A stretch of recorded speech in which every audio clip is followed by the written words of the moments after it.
everyone, welcome to ProCUT 15 most important MCQs day 11. So let's start. तो आपको यहाँ पे पैसेज दे रखा है ये, ठीक है, एंड ये पैसेज को पढ़ के क्वेश्चन का आंसर करना है. तो आप ये पैसेज जो है वीडियो पॉज करके खुद से पढ़ सकते हो, क्योंकि जब आप खुद से पढ़ोगे तो ज़्यादा बेटर आप आंसर कर पाओगे एंड जल्दी आंसर कर पाओगे, ठीक है. तो जब लाइन बाय लाइन आप खुद से पढ़ोगे एंड साथ के साथ समझते चलोगे कि कहाँ पे क्या क्वेश्चन बन सकता है या कौन कौन सी चीज़ आपको इंपॉर्टेंट लग रही है. जो आपको पैसेज ध्यान में हो तो बार बार आगे पीछे करके देखने की ज़रूरत नहीं पड़ेगी, सीधा क्वेश्चन आते ही आंसर करोगे, ये नहीं कि वापस पैसेज पढ़ने जा रहे हैं, ठीक है.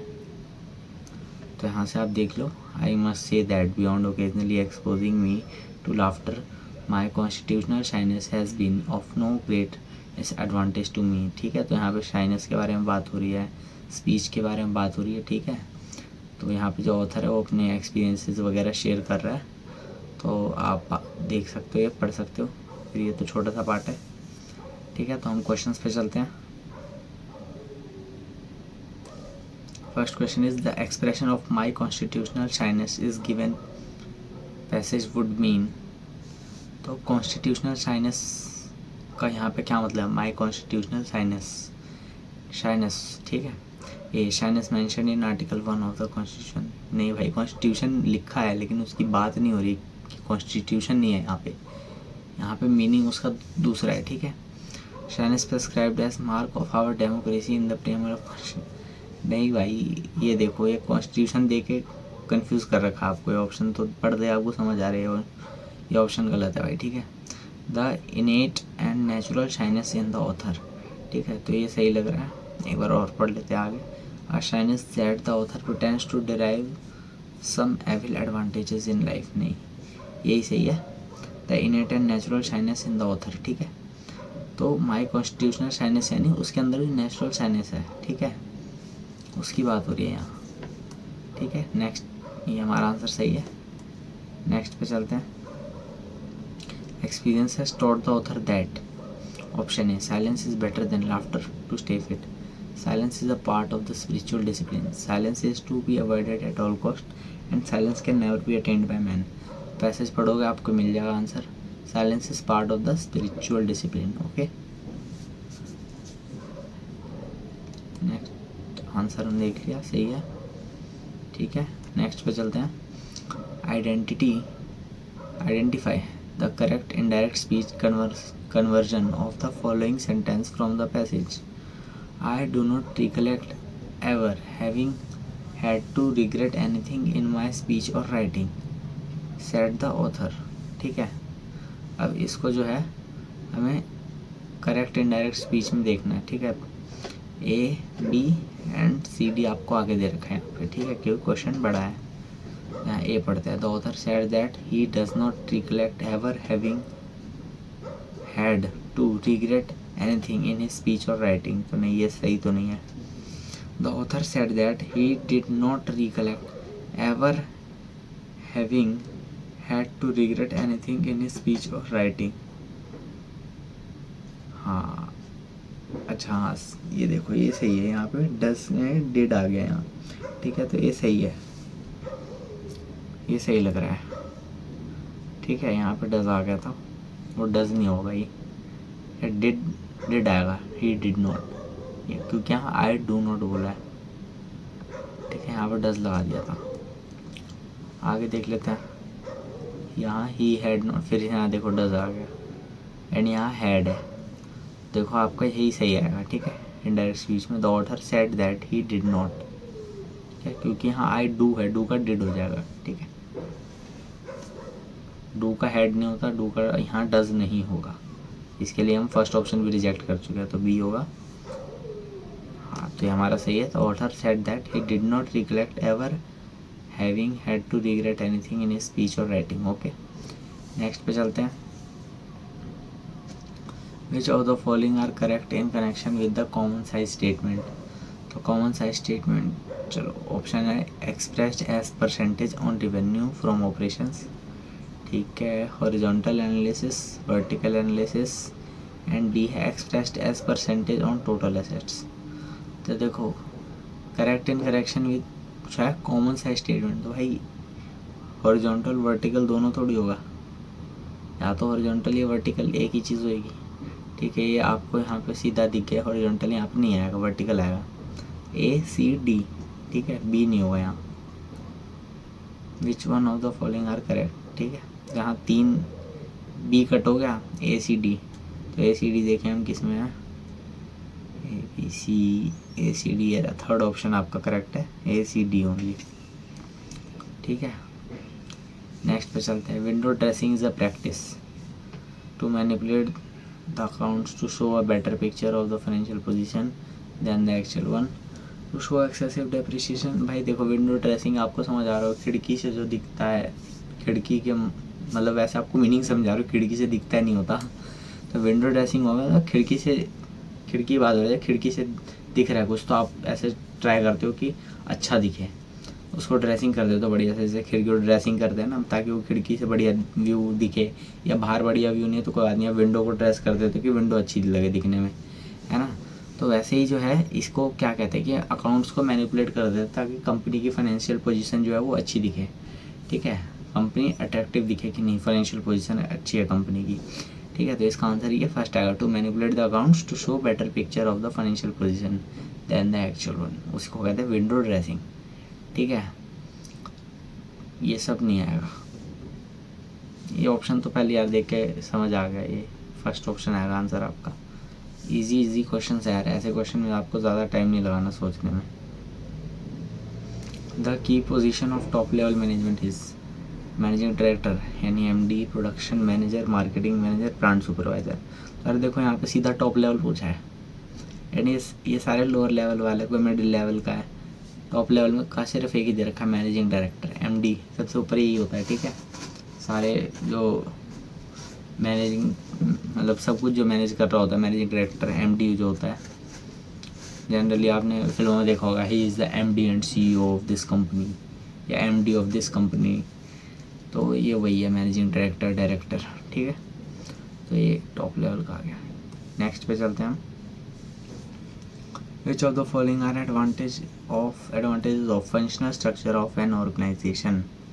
यहाँ फंक्शनल स्ट्रक्चर की बात हो रही है। ठीक है, तो यहाँ देखते हैं एक option, leads to occupational specialisation. ठीक है, places less emphasis on organisational objective, ये ठीक नहीं लग रहा। अगला देखते हैं, promotes coordination and control within an department, ये तो सही लग रहा है। इंक्रीज ऑपरेशनल एफिशिएंसी, ये भी सही है। देखो ये वाला गलत है। ठीक है, ये तीनों ठीक है।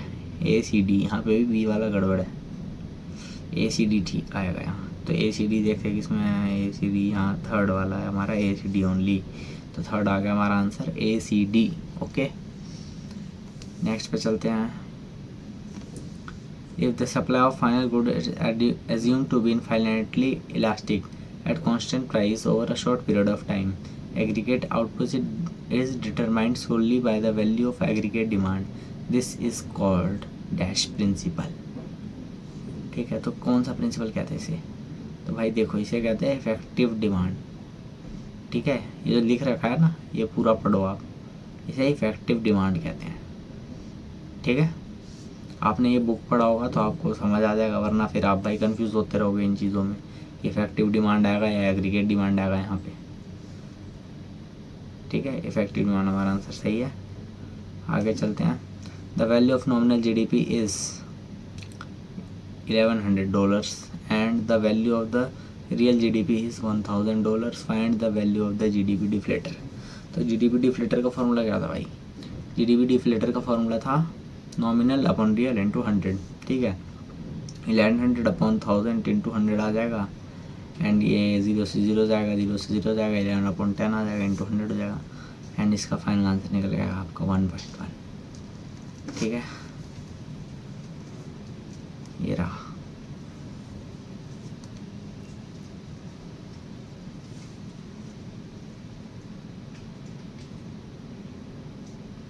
Identify the missing term in the series ADIP। तो ऐसे क्वेश्चन हम 9th कर लिया ना, हाँ सॉरी मैं कंफ्यूज हो गया था, थोड़ा पीछे हो गया था ना इसलिए। चलो, तो identify the missing term in the series ADIP। तो भाई देखो, ऐसे क्वेश्चन जब आपके पास आए तो अगर आपको आ जाता है वेल एंड गुड, अगर नहीं आता है तो आपको करने की तरीका बताता हूँ। तरीका यह है कि आप पहले A to Z या तो आपको पोजीशन याद हो सबके अल्फ़ाबेटिकल ऑर्डर में, अगर नहीं याद तो भाई लिखो फिर। अगर आपके पास रफ का पेपर है वहाँ पे आप लिखो फिर भाई, क्योंकि और कुछ तो है नहीं। जब आप A to Z पोजीशन लिखोगे एंड फिर आप मार्क करोगे कि चलो A की पोजीशन क्या है 1, D की 4, तो ऐसे करके सब क्या आएगी। तो यहाँ पे आप देखोगे 1 का स्क्वायर 1, 2 का स्क्वायर 4, 3 का स्क्वायर 9, तो ऐसे करके पोजीशन आते जाएगी। तो वैसे ही 1 2 3 4, तो 5th पोजीशन पे क्या आएगा, तो भाई 5 का स्क्वायर क्या होता है, 5 का स्क्वायर क्या होता है भाई, 5 है 25। 25th पोजीशन पे कौन सा अल्फ़ाबेट आता है भाई, तो Z 26 अल्फ़ाबेट्स होते हैं, 26 Z है, 25 पे Y आ गया आपका। ठीक है, तो YC आंसर आपका आ गया भाई। ठीक है, तो ये ऐसे क्वेश्चंस में आपको मैंने पहले ही बताया, आपको अल्फ़ाबेटिकल पोजीशन याद होनी चाहिए। ठीक है, क्योंकि वहीं से आपको समझ आएगा कि अच्छा क्या पैटर्न चल रहा है। ADIP से वरना आप क्या समझ रहे हो भाई, ऐसा थोड़ी समझ आएगा कुछ। तो चलो आगे चलते हैं, हम अगले क्वेश्चन की तरफ प्रस्थान करते हैं। 11 statement, all engineers are logical thinkers, some logical thinkers are mathematicians. ठीक है, अब कंक्लूजन है, कंक्लूजन क्या है, some engineers are mathematicians, all logical thinkers are engineers. ठीक है, तो अब यहाँ देखो सम इंजीनियर्स आर मैथमेटिशियन बोला है, यहाँ पे क्या बोला था, some logical thinkers are mathematician, तो ये फर्स्ट वाला फॉलो नहीं कर रहा। फिर सेकंड वाला all logical thinkers are engineers, यहाँ पे इंजीनियर्स का क्या बोला, all engineers are logical thinkers, तो ये भी सेट नहीं बैठ रहा भाई। ऑप्शन देख लेते हैं हम एक बार, ऑप्शन जो है हमारा 4th लग रहा है। ठीक है, क्योंकि सेट नहीं बैठ रहा, नाइदर 1 नाइदर 2 फॉलोस, कोई सा फॉलो नहीं कर रहा है। All logical thinkers are engineers. ठीक है, all engineers are logical thinkers, सारे इंजीनियर लॉजिकल थिंकर होते हैं, लेकिन सारे लॉजिकल थिंकर इंजीनियर तो नहीं हो सकते ना, है ना।